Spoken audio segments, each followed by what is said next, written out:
हरिओम। सनातन podcast में आपका हार्दिक स्वागत है। आज हम जानेंगे मैत्रायणी उपनिषद के बारे में। हरिओम जी। मैत्रायणी उपनिषद, जिसे मैत्रेय उपनिषद भी कहते हैं, हाँ। कृष्ण यजुर्वेद की मैत्रेयण शाखा से संबंधित है। ये बहुत ही गूढ़ और महत्वपूर्ण उपनिषद है। हाँ, बिल्कुल। और जैसा हमने सुना है, इसमें आत्मा का जो वास्तविक स्वरूप है या जीवन के दुखों से मुक्ति कैसे मिले जी। और अंततः मोक्ष प्राप्ति, इन जैसे गहन विषयों पर अद्भुत प्रकाश डाला गया है। ये तो ऐसे प्रश्न हैं जो हर साधक के मन में उठते ही हैं। बिल्कुल सही कहा आपने। यह उपनिषद हमें आत्मज्ञान की एक बहुत गहरी यात्रा पर ले जाता है। सांसारिक वस्तुओं की क्षणभंगुरता और वो जो शाश्वत सत्य है, उसके बीच का भेद स्पष्ट करता है, जिसे जानने के लिए मनुष्य युगों युगों से प्रयत्नशील रहा है। और इसकी शुरुआत भी तो बहुत ही प्रेरक है, राजा बृहद्रथ की कथा से। हाँ। कहते हैं उन्होंने संसार की नश्वरता को इतनी गहराई से अनुभव किया कि राजपाट ही त्याग दिया जी। और सत्य की, आत्मज्ञान की खोज में वन की ओर चले पड़े। सत्य है। वैराग्य की ऐसी पराकाष्ठा। और वन में उनकी भेंट हुई ऋषि शाकायन्य से। ऋषि शाकायन्य वो आत्मज्ञानी थे, अग्नि के समान तेजवान पर धुएं से रहित। अच्छा। सभी विकारों और भ्रमों से वो मुक्त थे। राजा ने उनके चरणों में बैठकर बहुत ही विनम्रता से आत्मा के रहस्य को जानने की अपनी तीव्र इच्छा प्रकट की। तो चलिए आज हम सब मिलकर ऋषि शाकायन्य और राजा बृहद्रथ के इस अद्भुत संवाद और मैत्रायणीय उपनिषद के इस गहन ज्ञान सागर में एक तरह से डुबकी लगाते हैं। ऋषि सबसे पहले किस मौलिक विषय पर प्रकाश डालते हैं? ऋषि मैत्री, जो शाकायन्य ही हैं, वो सबसे पहले दो प्रकार की आत्माओं के बीच का जो भेद है उसे स्पष्ट करते हैं। ये समझना बहुत फाउंडेशनल है, आधारभूत है। एक को वो कहते हैं भूतात्मा।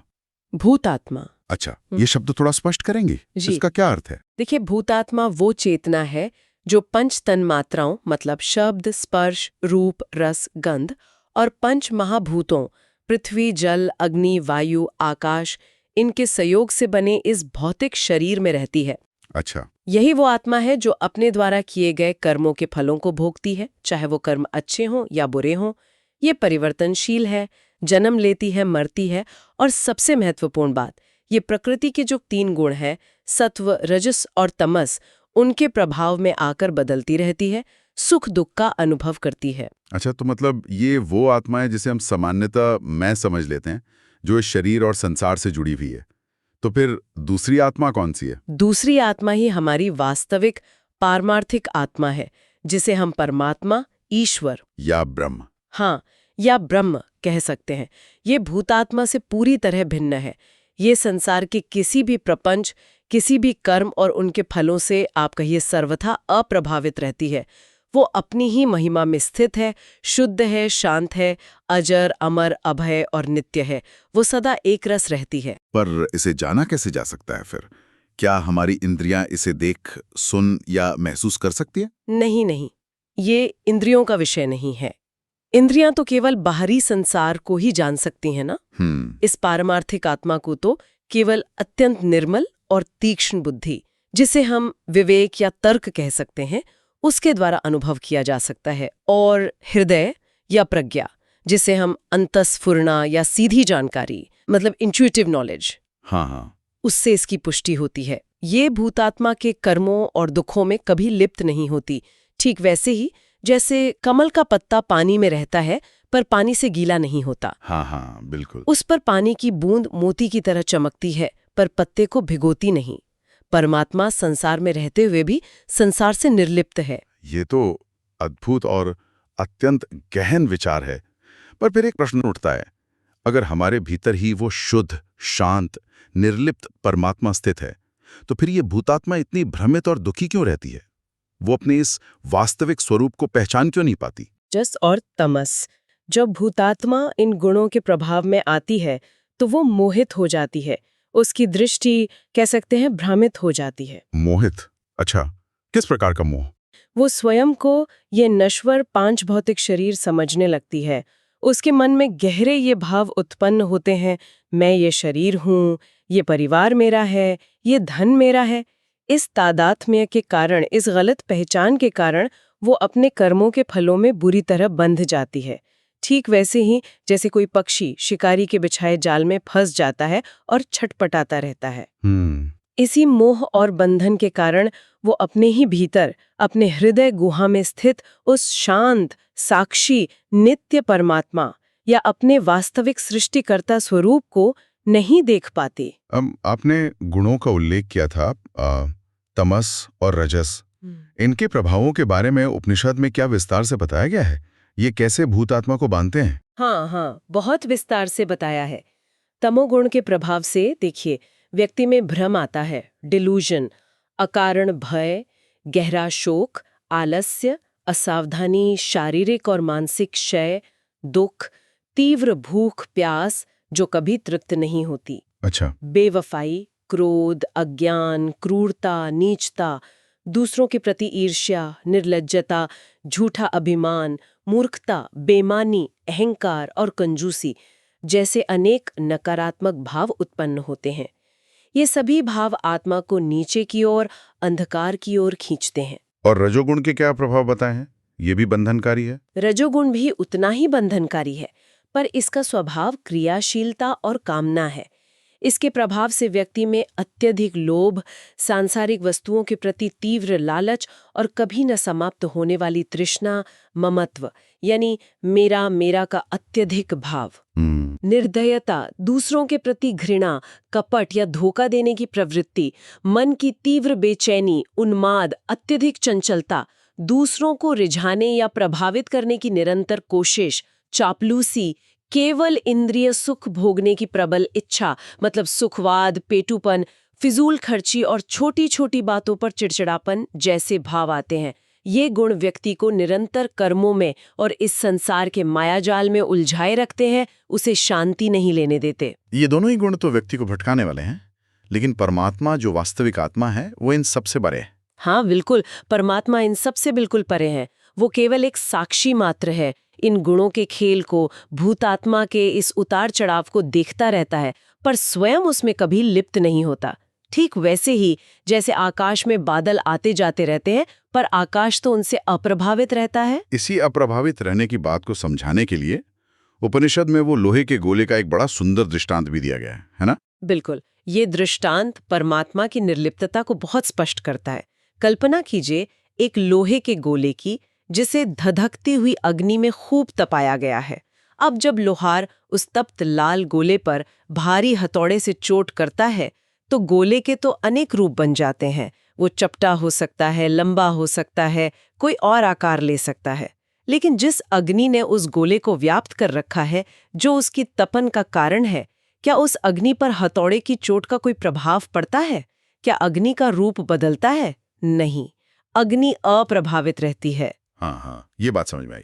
अग्नि तो केवल ऊष्मा और प्रकाश दे रही है, चोट तो लोहे पर लग रही है। ठीक इसी प्रकार परमात्मा रूपी अंतः पुरुष या चैतन्य द्वारा व्याप्त ये भूतात्मा जब प्रकृति के 3 गुणों रूपी हथौड़ों से पीटी जाती है, यानी जब उस पर गुणों का प्रभाव पड़ता है, तो वो 84 लाख योनियों और 14 लोकों में अनेक रूप धारण करती है। कभी मनुष्य, कभी पशु, कभी देव, कभी कीट पतंग। परंतु जैसे अग्नि अप्रभावित रहती है, वैसे ही वो अंतर्यामी परमात्मा स्वयं सदैव अप्रभावित रहता है। भूत आत्मा इसलिए प्रभावित होती है, दुखी होती है, क्योंकि वो स्वयं को इन तत्वों से, इस शरीर से, इन गुणों से जोड़ लेती है, उनसे अपनी झूठी पहचान बना लेती है। मैं दुखी हूं, मैं सुखी हूं, ये भूतात्मा का भ्रम है। ये भेद समझना भूतात्मा और परमात्मा का वास्तव में आत्मज्ञान की कुंजी है। उपनिषद में शरीर की तुलना एक रथ से भी की गई है। ये भी एक बहुत प्रसिद्ध रूपक है। इसे थोड़ा और विस्तार से समझाएंगी? अवश्य। कठोपनिषद में भी ये रूपक आता है और यहाँ भी इसे बड़े सुंदर ढंग से प्रस्तुत किया गया है। यह शरीर एक रथ के समान है, पर ध्यान देने योग्य बात है कि यह रथ स्वयं बुद्धिहीन है, जड़ है। इसे चलाने वाली, इसे सार्थकता देने वाली एक चेतन बुद्धिमान सत्ता है, और वो है आत्मा, जो इस रथ में स्वामी के रूप में विराजमान है। यह आत्मा कैसी है? शुद्ध, शांत, श्वास रहित, यानी जन्म मृत्यु के चक्र से परे, निस्वार्थ, अविनाशी, अजन्मा, स्थिर, स्वतंत्र और अनंत। तो अगर आत्मा स्वामी है तो इस शरीर रूपी रथ का चालक यानी सारथी कौन है और रथ के बाकी अंग क्या क्या हैं? आत्मा तो साक्षी रूप में स्थित स्वामी है। इस रथ का सारथी है हमारा मनस। मन ही इसे दिशा देता है, संकल्प विकल्प करता है। यही सबसे महत्वपूर्ण है, क्योंकि यदि सारथी कुशल और नियंत्रण में हो तो यात्रा सफल होती है। और घोड़े, लगाम, जिनसे रथ चलता है और नियंत्रित होता है? ग्रहण करता है और घोड़ों को नियंत्रित करने का प्रयास करता है। और इस रथ के घोड़े हैं हमारी 5 कर्मेंद्रियां: वाणी, हाथ, पैर, मलद्वार और जननी इंद्रिय। ये घोड़े बड़े चंचल हैं, हमेशा बाहरी विषयों की ओर भागना चाहते हैं। इन्हीं के द्वारा हम कर्म करते हैं। और वो कौन सी शक्ति है जो इन घोड़ों को दौड़ाती है, जिससे ये रथ निरंतर चलता रहता है? क्या कोई चाबुक भी है? हाँ, चाबुक है हमारा स्वभाव या प्रकृति। इसमें हमारी जन्मजात प्रवृत्तियां, हमारी वासनाएं, हमारे संस्कार शामिल हैं। इसी चाबुक से प्रेरित होकर ये शरीर रूपी रथ इस संसार में कुम्हार के चाक की तरह घूमता रहता है, निरंतर कर्म करता रहता है, कभी यहाँ तो कभी वहां भटकता है। आत्मा स्वयं तो अव्यक्त है, अगोचर है, सामान्य बुद्धि और इंद्रियों से परे है, निस्वार्थ, स्थिर, निर्मल और स्वयं में स्थित है। परंतु वही इस जड़ शरीर को चेतन बनाती है और इसकी असली स्वामी या प्रेरक शक्ति है। जब तक आत्मा इस रथ में है तभी तक ये क्रियाशील है। ये रूपक तो जीवन की यथार्थ को बिल्कुल सामने रख देता है। तो अब प्रश्न उठता है कि ये भूत आत्मा जो गुणों से बंधी है, इस शरीर रूपी रथ में फंसी हुई है, इसके लिए मुक्ति का, इस बंधन से छूटने का उपाय क्या बताया गया है? उपाय स्पष्ट रूप से बताए गए हैं। सबसे पहला और प्रमुख उपाय है वेद के यथार्थ ज्ञान का अर्जन करना। वेद ही हमें सत्य और असत्य का, नित्य और अनित्य का भेद बताते हैं। दूसरा उपाय है अपने वर्णाश्रम, मतलब व्यक्ति की स्वाभाविक प्रवृत्ति और जीवन की अवस्था, उसके अनुसार निर्धारित स्वधर्म का निष्ठापूर्वक पालन करना। और तीसरा है ऋत का अनुसरण करना, यानी सत्य और सृष्टि के जो शाश्वत नैतिक और प्राकृतिक नियम हैं, कॉस्मिक ऑर्डर, उनके अनुसार जीवन जीना। स्वधर्म पालन पर इतना बल क्यों दिया गया है? उपनिषद इसे वृक्ष के मूल या जड़ के समान बताता है। स्वधर्म ही मुख्य नियम है, आधार है। बाकी कर्मकांड, पूजा पाठ आदि तो शाखाओं और पत्तों के समान है। यदि जड़ मजबूत है, यानी व्यक्ति अपने स्वधर्म पर आरूढ़ है, तभी अन्य कर्म फलदायी होते हैं। स्वधर्म का पालन करने से ही व्यक्ति धीरे धीरे ऊपर उठता है, उच्च गति यानी आत्मज्ञान और मोक्ष की ओर अग्रसर होता है। यदि वो स्वधर्म का त्याग करता है तो उसका पतन निश्चित है, वो नीचे गिरता है। यह वेदों का और शास्त्रों का स्पष्ट निर्देश है। मुक्ति के इस मार्ग में तपस्या और ध्यान की क्या भूमिका है? क्या ये आवश्यक है? अत्यंत महत्वपूर्ण भूमिका है।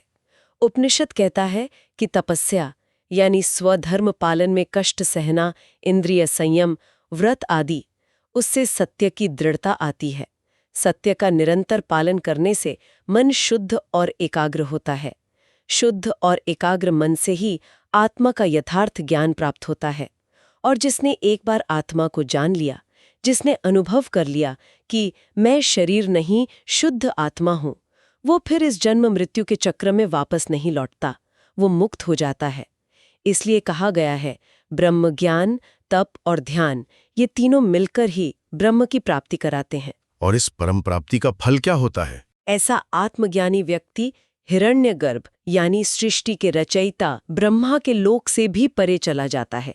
वो देवताओं से भी उच्चतर दिव्य पद को प्राप्त करता है और उसे अक्षय, मतलब कभी नष्ट न होने वाला, अनंत जिसका कोई अंत नहीं, और अपरिवर्तनीय जिसमें कोई बदलाव नहीं होता, ऐसे परमानंद की प्राप्ति होती है। यही जीवन का चरम लक्ष्य है। उपनिषद में एक 6 अंगों वाले योग, षडांग योग का भी वर्णन मिलता है। ये सामान्यतः ज्ञात पतंजलि के अष्टांग योग से कुछ भिन्न प्रतीत होता है। इसके बारे में बताएं। हाँ, ये योग की एक प्राचीन पद्धति का वर्णन है जिसमें 6 अंग बताए गए हैं। पहला है प्राणायाम, श्वास प्रश्वास की गति का सचेतन नियमन। जी। दूसरा प्रत्याहार, इंद्रियों को उनके बाहरी विषयों से खींचकर भीतर आत्मा की ओर मोड़ना। तीसरा ध्यान, मन को किसी एक शुद्ध आलंबन जैसे ओम या आत्मा का स्वरूप, उस पर एकाग्र करना। चौथा, धारणा, उस एकाग्रता को लंबे समय तक बनाए रखना, मन को उसी विचार पर दृढ़ता से स्थिर करना। अच्छा। पांचवा, तर्क, ये सामान्य तर्क वितर्क नहीं, बल्कि उस ध्येय विषय का विवेकपूर्ण, रचनात्मक और गहरा चिंतन है, कंटेम्पलेटिव इंक्वायरी, जिससे उसकी वास्तविकता स्पष्ट हो। और छठा, समाधि, उस ध्येय विषय में पूरी तरह तल्लीन हो जाना, ज्ञाता गेज और ज्ञान का भेद मिट जाना, आत्मा और परमात्मा की एकरूपता का गहरा अनुभव करना। इस षडंग योग के अभ्यास से साधक को क्या परम सिद्धि प्राप्त होती है? इस योग के निरंतर और सही अभ्यास द्वारा साधक उस स्वर्ण रंग वाले तेजस्वी सृष्टिकर्ता, हिरण्यगर्भ, सबके स्वामी, आदि पुरुष, परब्रह्म, जो संपूर्ण जगत का मूल कारण है, उसका अपने भीतर ही साक्षात्कार करता है। वो पाप और पुण्य के द्वंद्व से ऊपर उठ जाता है, क्योंकि उसे ज्ञात हो जाता है कि आत्मा इन सबसे परे है। अंततः वो अपनी श्वास, इंद्रियां, मन, बुद्धि, अहंकार, शरीर यानी अपनी संपूर्ण सत्ता को उस अविनाशी ब्रह्म में एकाकार कर देता है, विलीन कर देता है। यही योग की परम सिद्धि है। ब्रह्म को समझने के विषय में उपनिषद में विभिन्न देवताओं की उपासना को लेकर एक रोचक प्रसंग आता है। जब वाल्खिल्य ऋषियों ने प्रजापति क्रतु से प्रश्न किया था, वो क्या था? हाँ, वाल्खिल्य नामक अत्यंत तेजस्वी ऋषियों ने प्रजापति क्रतु से पूछा कि हे भगवान, हमें बताएं कि किस देवता की उपासना सर्वश्रेष्ठ है, अग्नि की, वायु की, आदित्य यानी सूर्य की, काल, समय या प्राण की, अन्न की, ब्रह्मा की, रुद्र की या विष्णु की, इनमें से किसकी शरण में जाएं? ऋषि प्रजापति क्रतु ने इसका क्या सुंदर उत्तर दिया। ऋषि ने बहुत ही महत्वपूर्ण बात समझाई। उन्होंने कहा कि ये सभी देवता, अग्नि, वायु, सूर्य, काल, अन्न, ब्रह्मा, रुद्र, विष्णु, ये सब उस एक ही सर्वोच्च अमर निराकार परब्रह्म की ही मुख्य अभिव्यक्तियां या प्रकट रूप मैनिफेस्टेशंस है। जैसे एक ही सोने से अनेक प्रकार के आभूषण बनते हैं, हाँ, वैसे ही एक ही ब्रह्म इन विविध रूपों में प्रकट होता है। इसलिए साधक जिस भी देवता में सच्ची श्रद्धा रखता है और निष्ठापूर्वक उसकी उपासना करता है, वो अंततः उसी ब्रह्म की उपासना कर रहा होता है और उसके अनुरूप लोक में या अवस्था में आनंदित होता है। परंतु वास्तव में ये संपूर्ण विश्व ही ब्रह्ममय है। इसलिए इन मुख्य देव शक्तियों का ध्यान और पूजन अवश्य करना चाहिए, किंतु अंततः उनकी पृथक व्यक्तिगत सत्ता का निषेध करके, यानी उन्हें ब्रह्म से भिन्न न मानकर, उस एक परमात्मा से ही एक हो जाना चाहिए। यही ज्ञान की पराकाष्ठा और उपासना का अंतिम लक्ष्य है। यानी सभी मार्ग अंततः एक ही परम सत्य की ओर ले जाते हैं। उपनिषद में ब्रह्म के साकार और निराकार रूपों की भी चर्चा है। हाँ, स्पष्ट रूप से कहा गया है कि ब्रह्म के दो रूप हैं, एक मूर्त कॉर्पोरियल और दूसरा अमूर्त इनकॉर्पोरियल।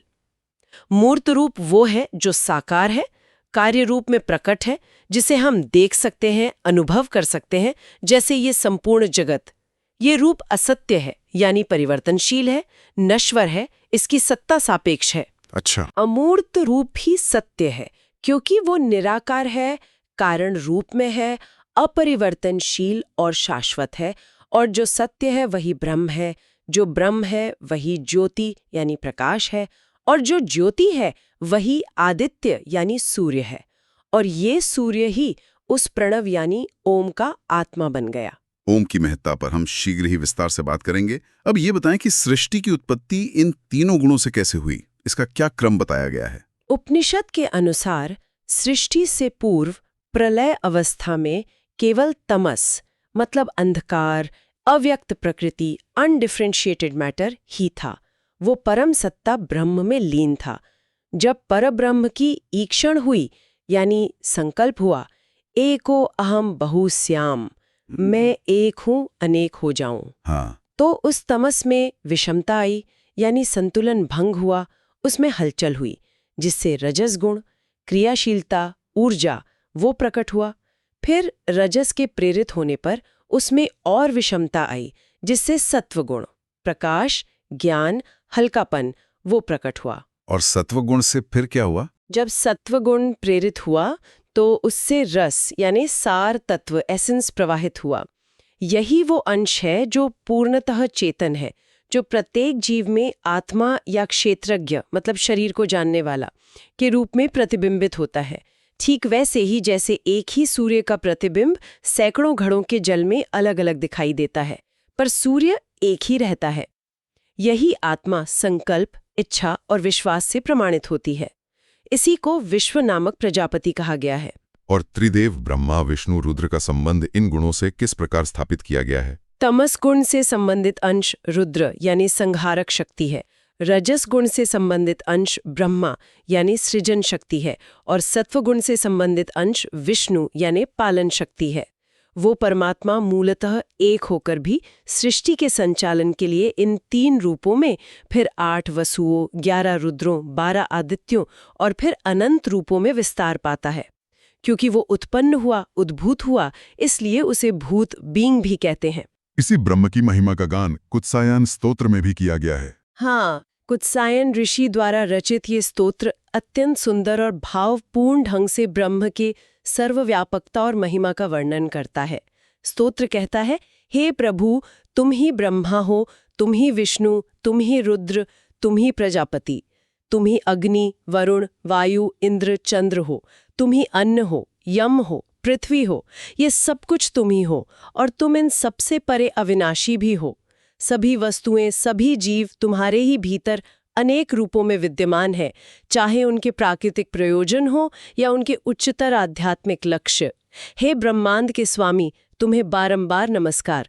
तुम ही सबका आत्मा हो, सबका निर्माता, सबका भोक्ता, समस्त जीवन और समस्त सुखानंद के परम स्वामी हो।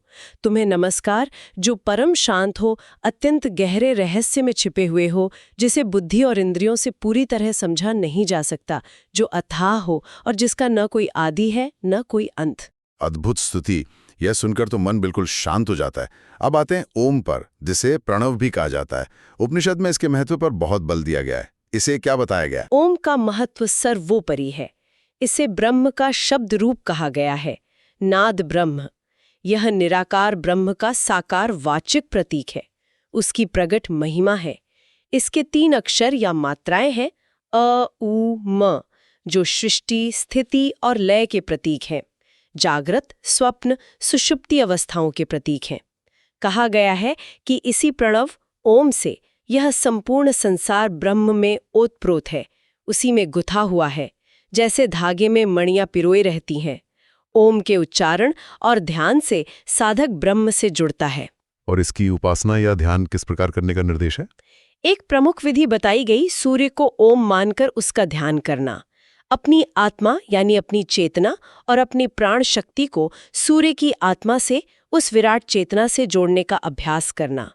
उपनिषद कहता है, ओम ही उद्गीत है, सामवेद का मुख्य गायन, और उद्गीत ही प्रणव है।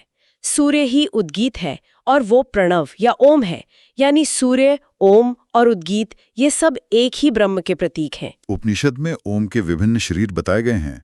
ये एक विलक्षण बात है। इसका क्या तात्पर्य है? हाँ, ये ओम की सर्वव्यापकता और सृष्टि के हर पहलू से उसके जुड़ाव को दर्शाने का एक अनूठा तरीका है। ओम को विभिन्न शरीरों से युक्त बताया गया है, जैसे लिंग शरीर मतलब स्त्रीलिंग, पुलिंग, नपुंसक यानी सभी जीव रूप।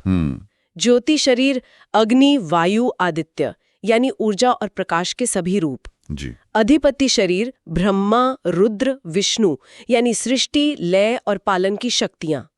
मुख शरीर गार्हपत्य, दक्षिणाग्नि, आहवनीय यानी यज्ञ की 3 प्रमुख अग्नियां, कर्मकांड का आधार। जी। ज्ञान शरीर ऋक्, यजुर, सामवेद यानी संपूर्ण वैदिक ज्ञान। लोक शरीर भू, पृथ्वी, भुवः अंतरिक्ष, स्व, स्वर्ग यानी तीनों लोक। काल शरीर भूत, वर्तमान, भविष्य यानी समय के तीनों आयाम। ताप शरीर श्वास, प्राण, अग्नि, सूर्य यानी ऊष्मा और जीवन ऊर्जा के स्रोत। वृद्धि शरीर अन्न, जल, चंद्र यानी पोषण और वृद्धि के कारक। चित्त शरीर बुद्धि, मन, अहंकार यानी अंतःकरण के सभी अंग। और प्राण शरीर प्राण, अपान, व्यान यानी शरीर की मुख्य जीवन वायु। इतने सारे शरीर, इसका गहन अर्थ क्या है? ये सूची तो बहुत लंबी है। इसका गहरा अर्थ यही है कि सृष्टि की कोई भी अभिव्यक्ति, कोई भी पहलू, चाहे वो लिंग भेद हो, प्रकाश हो, देव सत्ता हो, यज्ञ हो, ज्ञान हो, लोक हो, काल हो, ऊर्जा हो, पोषण हो, चेतना के विभिन्न स्तर हों या जीवन शक्ति के विविध रूप हों, वो सब कुछ उस एक ओम रूपी ब्रह्म का ही विस्तार है, उसी का स्वरूप है। इन सब के द्वारा उस प्रणवादित्य आत्मा यानी श्वास और सूर्य रूपी आत्मा जो ओम का प्रतीक है, उसी की स्तुति और पहचान होती है। संक्षेप में कहें तो ओम ही पर यानी निराकार और अपर यानी साकार ब्रह्म है, वही सब कुछ है। ये बात फिर से आई, दो प्रकार के ब्रह्म, शब्द ब्रह्म और अशब्द ब्रह्म, इनमें क्या संबंध है? हाँ, ये बहुत महत्वपूर्ण बिंदु है। शब्द ब्रह्म है ओम, जो ब्रह्म का वाचिक प्रतीक है, जिसे बोला जा सकता है, सुना जा सकता है, जिस पर ध्यान किया जा सकता है। और परब्रह्म है अशब्द ब्रह्म, जो शब्दों, विचारों और किसी भी प्रतीक से परे है। वो परम, मौन, अनुभवातीत सत्य है। उपनिषद कहता है कि शब्द ब्रह्म ओम के आलंबन से ही, उसी के माध्यम से ही अशब्द ब्रह्म प्रकट होता है या जाना जाता है। ओम के निरंतर ध्यान और जाप द्वारा साधक अपनी चेतना के स्तरों को धीरे धीरे ऊपर उठाता है, उन गहराइयों में उतरता है जहां सभी शब्द और उनके अर्थ समाप्त हो जाते हैं, और अंततः वो उस अशब्द परम शांत मौन स्वरूप पर ब्रह्म में लीन हो जाता है। तो क्या यही ओम का ध्यान ही मुक्ति का सीधा मार्ग है? हाँ, उपनिषद स्पष्ट कहता है, यही मार्ग है, यही अमरत्व है, यही योग की पराकाष्ठा है और यही परमानंद की प्राप्ति है। जैसे मकड़ी अपने ही बुने हुए धागे के सहारे ऊपर चढ़कर मुक्त आकाश में पहुंच जाती है, ठीक वैसे ही ओम के आलंबन द्वारा, उसके ध्यान द्वारा साधक इस संसार बंधन से मुक्त होकर स्वतंत्रता प्राप्त करता है। जो साधक शब्द ब्रह्म ओम में पूरी तरह स्थित हो जाता है, वो अंततः परब्रह्म को प्राप्त कर लेता है। ओम शब्द का अंत कहाँ होता है? उस परम मौन में जो शब्द रहित है, निर्भय है, शोक रहित है, आनंद से परिपूर्ण है, सदा संतुष्ट है, दृढ़ है, अविचल है, अमर है, अचल है और निश्चित रूप से ब्रह्म है। उसी को विष्णु सर्वव्यापक परम तत्व कहा गया है। एक और शक्तिशाली रूपक दिया गया है, शरीर को धनुष और ओम को बाण बताने वाला। सत्य, ये ध्यान की प्रक्रिया को दर्शाता है। शरीर को धनुष बताया गया है, जिसे साधना है। ओम को बाण बताया गया है, जो लक्ष्य तक पहुंचाएगा, और मन को उस बाण का नुकीला सिरा, टिप कहा गया है, जिसे एकाग्र करना है। लक्ष्य क्या है? अज्ञान रूपी घना अंधकार। इस ओम रूपी बाण को, मन रूपी नोक को एकाग्र करके शरीर रूपी धनुष से छोड़ना है, ताकि ये अज्ञान के अंधकार को भेद सके। और जब ये बाण अंधकार को भेद देता है, तब क्या प्राप्त होता है? तब वो प्राप्त होता है जो अंधकार से परे है, जो स्वयं प्रकाश स्वरूप है, यानी ब्रह्म।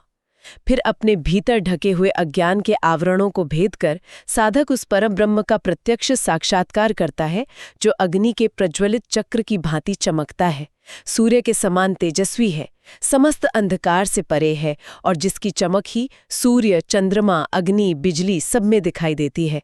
उस परम तत्व को देखकर, उसका अनुभव करके साधक अमरत्व को प्राप्त कर लेता है, जन्म मृत्यु के भय से सदा के लिए मुक्त हो जाता है। अब हम काल यानी समय और अन्न यानी भोजन के तत्वों पर आते हैं। उपनिषद ने इन्हें भी ब्रह्म से जोड़ा है। ये कैसे? उपनिषद कहता है कि अन्न सभी प्राणियों और भौतिक सृष्टि का मूल कारण है, क्योंकि शरीर अन्न से ही बनता और पलता है। परंतु अन्न का कारण काल है, क्योंकि समय के प्रवाह में ही फसलें उगती हैं, पकती हैं, ऋतुएं बदलती हैं। और काल का कारण सूर्य है, क्योंकि सूर्य की गति से ही दिन, रात, मास, ऋतुएं और वर्ष बनते हैं, जो काल के मापक हैं। तो इस प्रकार अन्न, काल और सूर्य ये सब एक श्रृंखला में जुड़े हैं और अंततः ब्रह्म से संबंधित हैं। काल के स्वरूप के बारे में और क्या बताया गया है? काल का स्थूल दृश्य रूप वर्ष है। वर्ष के दो मुख्य भाग हैं। उत्तरायण, जब सूर्य उत्तर की ओर जाता है, जो अग्नि या सूर्य का प्रतीक है, प्रकाश और ज्ञान का समय। और दक्षिणायण, जब सूर्य दक्षिण की ओर जाता है, जो वरुण या सोम, चंद्रमा का प्रतीक है, अंधकार और पितरों का समय। काल स्वयं तो सूक्ष्म है, इंद्रियों से अगोचर है, पर सूर्य की निरंतर गति उसका प्रमाण है। जो व्यक्ति काल को ब्रह्म का ही रूप मानकर उसकी उपासना करता है, उससे काल दूर चला जाता है, यानी वो काल के बंधन, जन्म मृत्यु से मुक्त होने की दिशा में बढ़ता है। काल से ही प्राणी उत्पन्न होते हैं, बढ़ते हैं और अंत में उसी में लीन होकर विश्राम पाते हैं। क्या काल को ही ब्रह्म कहा गया है? ब्रह्म के दो रूप बताए गए हैं, एक काल और दूसरा अकाल, जो टाइमलेस है।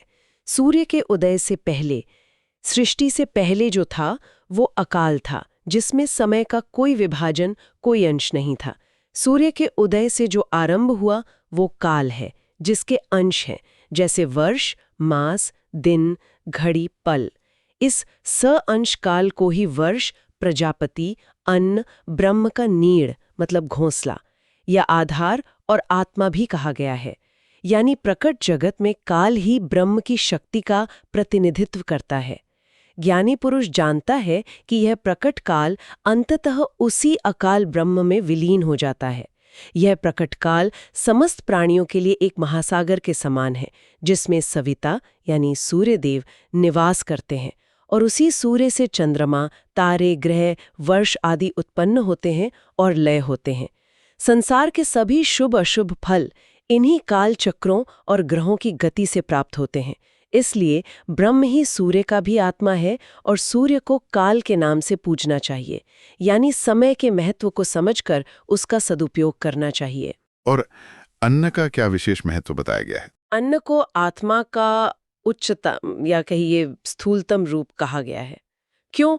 क्योंकि ये प्राण, ये शरीर अन्न पर ही पूरी तरह आश्रित है। बिना अन्न के हमारी इंद्रियां कार्य नहीं कर सकती, हम सोच नहीं सकते, चल फिर नहीं सकते। अन्न से ही प्राणी उत्पन्न होते हैं, अन्न से ही जीवित रहते हैं और मरने के बाद अंत में उसी पृथ्वी रूपी अन्न में लौट जाते हैं।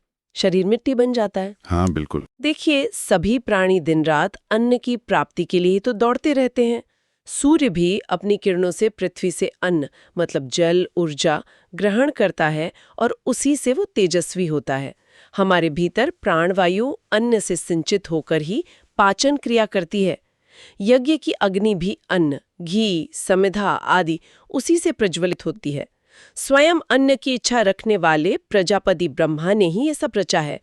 इसलिए अन्न को ब्रह्म का रूप मानकर उसका आदर करना चाहिए, उसे व्यर्थ नहीं करना चाहिए।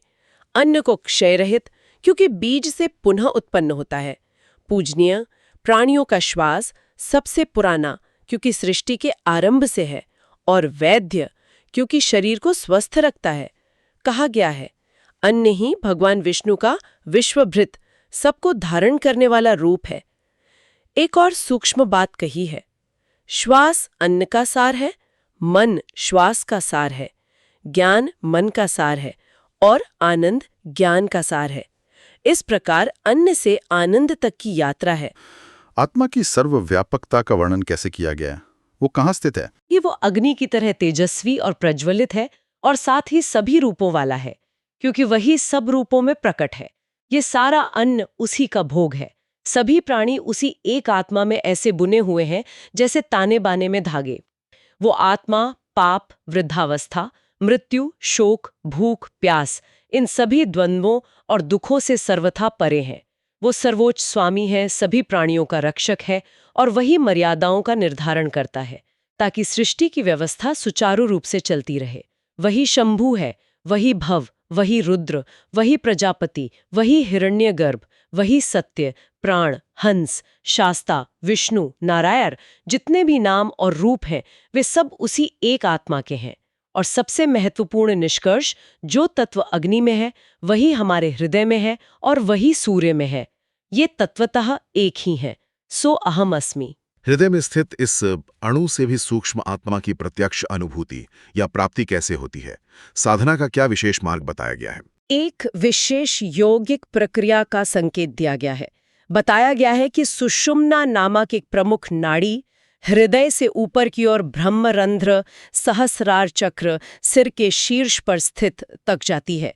ये प्राण ऊर्जा और चेतना के ऊपर उठने का मुख्य मार्ग है और ये तालु के भीतर विभाजित होती है। साधक को नियंत्रित श्वास यानी प्राणायाम, ओम के मानसिक जाप और मन को ब्रह्म चिंतन में पूरी तरह लीन करके इसी सुषुम्ना नाड़ी के माध्यम से अपनी चेतना को धीरे धीरे ऊपर की ओर ले जाना चाहिए। इसमें कोई विशेष शारीरिक क्रिया या मुद्रा का भी उल्लेख है? हाँ, एक संकेत है जिह्वा के अग्रभाग को तालू के मूल से लगाकर रखने, शायद खेचरी मुद्रा का संकेत हो, और इंद्रियों का प्रयोग बाहरी विषयों के लिए न करते हुए यानी प्रत्याहार। अपनी महानता यानी आत्मा को उस परम महानता परमात्मा का अनुभव करने का निर्देश है। मतलब अपनी चेतना को अंतर्मुखी करके आत्मा का ध्यान करना। इससे वो साधक आत्महीनता को प्राप्त होता है, यानी मैं ये शरीर हूँ, मैं ये मन हूँ, इस देहाभिमान और अहंकार से मुक्त हो जाता है।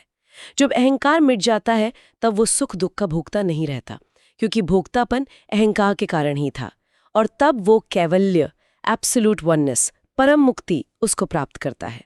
नियंत्रित श्वास को तालू में स्थिर करके जीवन की सीमाओं यानी जन्म मृत्यु को पार करके मस्तक के शिखर पर स्थित असीम ब्रह्म से जुड़ जाना चाहिए। हमारे हृदय रूपी गुहा में जो आकाश है, चिदाकाश, स्पेस ऑफ कॉन्शियसनेस, वही आनंदमय परम आश्रय है, वही हमारा अंतिम लक्ष्य है, वही अग्नि और सूर्य की ऊष्मा और चमक का मूल स्रोत है। ध्यान और एकाग्रता के लिए और क्या विशेष निर्देश दिए गए हैं? इसी बात को पुनः दूसरे शब्दों में कहा गया है, जिह्वा के अग्रभाग को तालू से दबाकर और वाणी मतलब मौन होकर, मन विचारों को रोककर तथा श्वास प्राणायाम द्वारा इनको संयमित करके साधक तर्क यानी विवेक बुद्धि द्वारा ब्रह्म को देखता है, अनुभव करता है। जब निरंतर अभ्यास से मन पूरी तरह शांत और निर्मल हो जाता है, तब वो अपने ही आत्मा को अणु से भी छोटा और अत्यंत प्रकाशमान परमात्मा के अंश रूप में देखता है। अपने आत्मा को आत्मा के रूप में देखकर वो स्वयं के भाव से रहित हो जाता है, अहंकार का पूर्ण नाश हो जाता है। अच्छा, आत्मरहित यानी ईगोलेस होने के कारण वो असीम हो जाता है, कारण कार्य की श्रृंखला से मुक्त हो जाता है और केवल शुद्ध विचार, ब्रह्मचिंतन या विचार शून्यता में लीन हो जाता है। यही परम रहस्य है, यानी अंतिम मुक्ति। विचार की इस परम निर्मलता से वो अपने सभी संचित कर्मों, चाहे वे अच्छे हों या बुरे, उनके संस्कारों को भस्म कर देता है। उसका आत्मा निर्मल होकर परमात्मा में निवास करता हुआ अक्षय अविनाशी आनंद प्राप्त करता है। ज्ञान के इस सीधे और ऊंचे मार्ग में कुछ बाधाएं भी अवश्य आती होंगी। उपनिषद में भ्रामक शिक्षकों और भ्रामक शिक्षाओं से सावधान रहने के लिए भी कहा गया है। हाँ, ये बहुत व्यवहारिक चेतावनी है जो आज भी उतनी ही प्रासंगिक है। 7वें प्रपाठक में इस पर विस्तार से चर्चा की गई है। कहा गया है कि ज्ञान मार्ग में एक बड़ी बाधा और मोह का कारण यह है कि कभी-कभी स्वर्ग या मुक्ति के योग्य जिज्ञासु व्यक्ति अयोग्य या पाखंडी लोगों के संग में पड़ जाता है।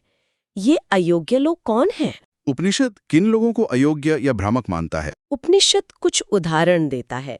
ऐसे लोग जो हमेशा सांसारिक आमोद प्रमोद में ही डूबे रहते हैं, हमेशा बाहरी दुनिया में भटकते रहते हैं, हमेशा केवल भिक्षा मांगकर या छोटे मोटे हस्तशिल्प से ही जीविका चलाते हैं, बिना आत्मज्ञान के, किसी गंभीर प्रयास के। कुछ ऐसे हैं जो नगरों में रहकर केवल भिक्षा मांगते हैं या उन लोगों के लिए यज्ञ कराते हैं जो वैदिक विधि से यज्ञ करने के अधिकारी नहीं हैं, या जो अयोग्य व्यक्तियों जैसे शूद्रों को अपना शिष्य बनाते हैं, या ऐसे शूद्र जो स्वयं को बिना अधिकार के वेद ज्ञाता बताते हैं। यहाँ वर्णाश्रम व्यवस्था के उल्लंघन का संकेत है। और किस प्रकार के लोगों से विशेष रूप से सावधान रहने को कहा गया है? कुछ ऐसे लोग जो स्वभाव से द्वेषपूर्ण हैं, दूसरों को अपशब्द कहते हैं, नर्तक हैं, पहलवान हैं, जो केवल शारीरिक बल पर ध्यान देते हैं, इधर उधर व्यर्थ भटकने वाले भिक्षु हैं, अभिनेता हैं, या राजा की सेवा से गिरे हुए यानी भ्रष्ट आचरण वाले लोग हैं। कुछ ऐसे भी हैं जो धन के लालच में यक्ष, राक्षस, भूत, पिशाच आदि के बुरे प्रभावों को दूर करने का ढोंग रचते हैं, यानी झाड़ फूंक करने वाले पाखंडी। कुछ झूठे ही तपस्वी का वेश, जैसे लाल वस्त्र, कुंडल और खोपड़ी धारण करते हैं, संभवतः उस समय प्रचलित अवैदिक तांत्रिकों या पाखंडी साधुओं का संकेत। और विशेष रूप से सावधान किया गया है उन लोगों से जो झूठे तर्कों, केवल ऊपरी समानता दिखाने वाली भ्रामक तुलनाओं, फॉल्स एनालॉजीज और मिथ्या हेतुओं, लॉजिकल फैलेसीज के भ्रमजाल से वेद और शास्त्रों में विश्वास रखने वाले भोले भाले लोगों को लुभाना और पथभ्रष्ट करना चाहते हैं। तो ऐसे लोगों के साथ कैसा व्यवहार करने का निर्देश है? उपनिषद का निर्देश बहुत स्पष्ट है। ऐसे लोगों के साथ नहीं रहना चाहिए, उनका संग कदापि नहीं करना चाहिए। वे स्पष्ट रूप से चोर है, ज्ञान और श्रद्धा के चोर, और स्वर्ग यानी सद्गति या मुक्ति के मार्ग के लिए अयोग्य हैं। संसार अक्सर आत्मा के अस्तित्व का खंडन करने वाले या वेदों को मिथ्या बताने वाले झूठे हेतुओं, भ्रामक तुलनाओं और कुतर्कों से अस्थिर होकर वेद और दर्शन के बीच के वास्तविक अंतर और उनके महत्व को नहीं समझ पाता। इसी संदर्भ में देवताओं और असुरों की कथा का भी संकेत है। हाँ, ये समझाने के लिए कि भ्रामक शिक्षाएं कैसे फैलती हैं और क्यों फैलती हैं। कथा जो छांदोग्य उपनिषद में विस्तार से है और यहाँ संकेतित है, ये है कि एक बार देवता और असुर दोनों ही आत्मा के यथार्थ स्वरूप को जानने की इच्छा से अपने पिता और गुरु प्रजापति ब्रह्मा के पास गए। ब्रह्मा जी ने बहुत समय तक विचार किया और देखा कि ये असुर अभी आत्म संयमित नहीं है। उनके मन में अभी भी भोग, शक्ति और अहंकार की प्रबल वासना है। इसलिए उन्होंने असुरों को आत्मा के बारे में देवताओं से बहुत भिन्न और भ्रामक शिक्षा दी, ऐसी शिक्षा जो उनके अहंकारी स्वभाव के अनुकूल थी, जैसे शरीर को ही आत्मा मानना। और उसका परिणाम क्या हुआ? असुरों ने क्या किया? परिणाम ये हुआ कि वे मोहित असुर उसी भ्रामक शिक्षा को सत्य मानकर उसी पर अड़ गए, उसी से चिपके रहे। उन्होंने मोक्ष के सच्चे साधन यानी वेद और सत्य ज्ञान की शिक्षाओं को नष्ट करना शुरू कर दिया और संसार में असत्य का प्रचार करने लगे। जो असत्य है उसे वे सत्य की तरह देखने और दिखाने लगे, ठीक वैसे ही जैसे कोई जादूगर अपनी कला से भ्रम पैदा कर देता है। इसीलिए उपनिषद बार बार जोर देकर कहता है कि जो वेदों में सिखाया गया है वही सत्य है, वही श्रेयस्कर है। ब्राह्मण यानी ज्ञान के साधक को वो कदापि नहीं पढ़ना या मानना चाहिए जो वेद का अंग नहीं है या वेद की शिक्षाओं के विरुद्ध है, अन्यथा उसका भी असुरों की भांति पतन हो सकता है। मन की भूमिका पर भी उपनिषद में विशेष बल दिया गया है, ऐसा प्रतीत होता है। अत्यधिक बल दिया गया है। एक अत्यंत महत्वपूर्ण सूत्र वाक्य है, चित्तमेव ही संसारम। इसका अर्थ है मन ही वास्तव में संसार है। यानी ये जो बंधन और दुख का चक्र है जिसे हम संसार कहते हैं, उसका मूल कारण हमारा अपना मन ही है। हमारे विचार, हमारी वासनाएं, हमारी आसक्तियां ही हमें बांधती हैं। बाहर का संसार तो निमित्त मात्र है। इसलिए मनुष्य को पूरी दृढ़ता और प्रयत्न के साथ अपने विचारों को, अपने मन को शुद्ध करना चाहिए। और इस मन को शुद्ध करने का, विचारों को बदलने का परिणाम क्या होता है? परिणाम क्रांतिकारी होता है। उपनिषद कहता है कि मनुष्य जैसा सोचता है वैसा ही बन जाता है। यह सनातन रहस्य है। यदि विचार शुद्ध होंगे, आत्म केंद्रित होंगे, सात्विक होंगे, तो वो धीरे धीरे अपने दिव्य स्वरूप की ओर बढ़ेगा, मुक्त होगा। यदि विचार अशुद्ध, विषय केंद्रित और तामसिक या राजसिक होंगे, तो वो और गहरे बंधन में पड़ेगा। निर्मल शुद्ध विचारों से मनुष्य अपने सभी कर्मों, चाहे वे अच्छे हों या बुरे, उनके बंधनकारी प्रभाव को, उनके संस्कारों को मिटा देता है। जिसका मन इंद्रियों के विषयों के पीछे भागता है और उनसे नियंत्रित होता है, वो बंधन में है। जिसका मन आत्मा द्वारा, विवेक द्वारा निर्देशित होता है, वो मुक्त है। मन एव मनुष्याणाम कारणम बंध मोक्षयो। तो इस गहन और विस्तृत चर्चा के अंत में यदि हमें मैत्रायणी उपनिषद का सार एक या दो वाक्यों में समझना हो तो क्या कहेंगे? सार यही है कि आत्मा ही प्रत्येक प्राणी और इस संपूर्ण सृष्टि का अंतरतम सत्य है। वो एक ही परब्रह्म की असीम अनंत अभिव्यक्ति है, जो इस जगत में अनेक नामों और रूपों में प्रकट होती भी प्रतीत होती है। वो आत्मा अपने वास्तविक स्वरूप में परम शांत, निर्भय, शोक रहित और अवर्णनीय परमानंद है। वो बुद्धिमान, धैर्यवान, सत्यनिष्ठ, सामंजस्यपूर्ण, आत्मनिर्भर, दृढ़, अमर और देशकाल की सीमाओं से रहित है। वही विष्णु है, वही शिव, वही आदित्य, वही इंद्र, सब कुछ वही है। वो सर्वव्यापी है। साधक का परम लक्ष्य है ध्यान, योग, स्वधर्म पालन और ज्ञान के माध्यम से इसी नित्य शुद्ध बुद्ध मुक्त आत्मा को अपने हृदय गुहा में अनुभव करना, उसका साक्षात्कार करना। साथ ही उसे भ्रामक शिक्षाओं और पाखंडी गुरों से सदा सावधान रहकर सत्य के मार्ग पर पूरी निष्ठा से चलते रहना है और अंततः यह जानना और अनुभव करना है कि जो तत्व अग्नि में प्रज्वलित है, जो हमारे हृदय में स्पंदित है और जो सूर्य में प्रकाशित है, वो एक ही परम तत्व है और उसे जानकर साधक उसी एक से एक हो जाता है, उसी में पूर्णतः विलीन हो जाता है। कि तत्वमसि वह तुम ही हो, यही शायद इस उपनिषद का केंद्रीय संदेश है। लेकिन यह प्रश्न मन में उठता है कि इस ज्ञान को केवल बौद्धिक स्तर पर समझ लेना पर्याप्त है या इसे अपने दैनिक जीवन, अपने कर्मों और अपने अंतःकरण में उतारना अधिक महत्वपूर्ण है। कैसे हम इस भूतात्मा के स्तर से ऊपर उठकर, जो गुणों के प्रभाव में निरंतर नाचती रहती है, उस पारमार्थिक आत्मा के शांत साक्षी भाव में स्थित रह सकते हैं, खासकर आज के इस भागदौड़ भरे रजोगुणी प्रधान जीवन में।